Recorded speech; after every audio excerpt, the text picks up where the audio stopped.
John D Rockefeller कभी दुनिया के अमीर तरीन आदमी थे, दुनिया का पहला अरबपति। 25 साल की उम्र में उसने अमेरिका की सबसे बड़ी ऑयल रिफाइनरियों में से एक को कंट्रोल किया। 31 साल की उम्र में वो दुनिया का सबसे बड़ा तेल साफ करने वाला बन गया था। 38 साल की उम्र में उसने अमेरिका में 90% तेल को साफ किया। 50 तक वो मुल्क का सबसे अमीर तरीन आदमी था। एक नौजवान के तौर पर हर फैसला, रवैया और रिश्ता उसकी जाती ताकत और दौलत पैदा करने के लिए तैयार किया गया था। लेकिन 53 साल की उम्र में वो बीमार हो गए और उनका पूरा जिस्म दर्द से लरज उठा और उसके सारे बाल झड़ गए। मुकम्मल अजियत में दुनिया का वाहिद अरबपति कुछ भी खरीद सकता था, लेकिन वो सिर्फ सूप और क्रैकर हजम कर सकता था। एक साथी ने लिखा, वो हंस नहीं सकता था, मुस्कुरा नहीं सकता था। जिंदगी में कोई भी चीज उसके लिए कोई भी मानी नहीं रखती थी।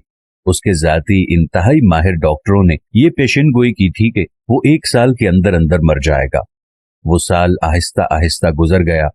जब वो मौत के करीब पहुंचा तो वो एक सुबह इस मुबहम एहसास के साथ बेदार हुआ कि वो अपनी दौलत में से कुछ भी अपने साथ अगले जहान में लेकर जाने के काबिल नहीं है। वो आदमी जो कारोबारी दुनिया को कंट्रोल कर सकता था, अचानक ऐसा हुआ कि वो अपनी जिंदगी के कंट्रोल में नहीं है। उसके पास एक इंतखाब रह गया था। उसने अपने अटर्नी, अकाउंटेंट और मैनेजर को बुलाया और ऐलान किया कि वो अपने असासों को अस्पतालों, तहकीकाती इदारों और खैराती कामों में मुंतकिल करना चाहता है। जॉन डी रॉकफेलर ने अपनी फाउंडेशन कायम की। ये नई समत बिलाखिर पेनिसिलिन की दरियाफ्त का बायस बनी, मलेरिया, तपेदिक और खन्नाक के इलाज के बायस बनी। लेकिन शायद रॉकफेलर की कहानी का सबसे हैरत अंगेज हिस्सा ये है कि जिस लम्हे उसने अपनी कमाई हुई तमाम चीजों का एक हिस्सा वापस देना शुरू किया, उसके जिस्म की केमिस्ट्री में इस कदर नुमाया तब्दीली आती चली गई कि वो बेहतर से बेहतरीन होता चला गया। एक वक्त के ऐसा लगता था कि वो 53 साल की उम्र में मर जाएगा, लेकिन वो 98 साल की उम्र तक जिंदा रहा। माल खैरात करने से वो तंदुरुस्त हो गया।